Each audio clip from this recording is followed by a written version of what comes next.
আজকের প্রসঙ্গ হচ্ছে ডেন্ডিখোর পথ শিশুদের হারিয়ে যাওয়া শৈশব। প্যাস্টিং এগুলা দিয়ে আমরা পেটের খিদের মজাই। আমার সচক্ষে দেখা আজকে আশের গেটের ফুটপাতে হঠাৎ যেতে যেতে চোখে পড়ল ওদের দুটো ছোট্ট শিশু, বয়স বড় জোর 8 থেকে 10 বছর, হাতে পলিথিন, নাকের কাছে এনে নিচ্ছে গন্ধ, সম্ভবত পেস্টিং ডেন্ডি। পলিথিনের ভেতর ঢেলে নেওয়া সেই ভয়ানক নেশা। এই দৃশ্য শুধু আসাদ গেটে নয়, ঢাকার প্রতিটি মোড়ে মোড়ে, বাস স্ট্যান্ডে, রেল স্টেশনে, পার্কের কোণে হাজার হাজার পথশিশু হারিয়ে যাচ্ছে এই নেশার অন্ধকারে। শৈশব, ওরা জানে কি সেটা কি? স্কুল কলম, খেলাঘড়ি নয়, ওদের জীবনের বাস্তবতা, ক্ষুধা, অপমান, অবহেলা। আর এখন সেই শূন্যতা পূরণ করতে বেছে নিচ্ছে নেশা। আমরা দেখি, কিন্তু দেখেও আবার দেখি না। এই সমাজ, এই রাষ্ট্র, এত এত প্রতিষ্ঠান, এনজিও, কোথায় তারা?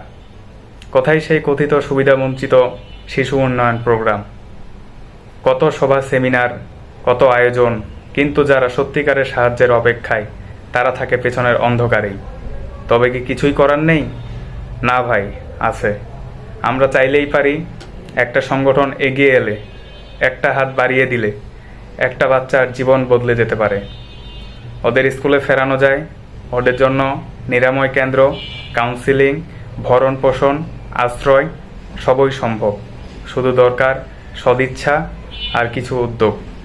ভাবুন, এই শিশুটি হয়তো হতে পারত একজন ডাক্তার কিংবা একজন শিক্ষক, কিন্তু আজ সে হারিয়ে যাচ্ছে শুধুই একটা প্লাস্টিকের ব্যাগের ভেতর।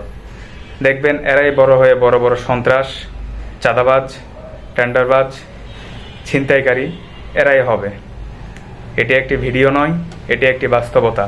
আপনার সচেতনতা হয়তো ফিরিয়ে দিতে পারে কারো শৈশব।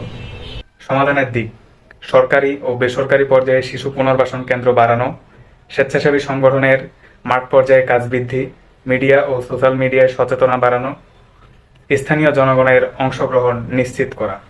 যদি এগুলো করতে আমরা সক্ষম হই, তাহলে সম্ভবত আমরা এই সমস্যা থেকে মুক্তি লাভ করতে পারব। ধন্যবাদ। আসসালামু আলাইকুম। আবারও দেখা হবে নতুন এক কোনো টপিকে। ততক্ষণ ভালো থাকবেন, সুস্থ থাকবেন। আল্লাহ হাফেজ।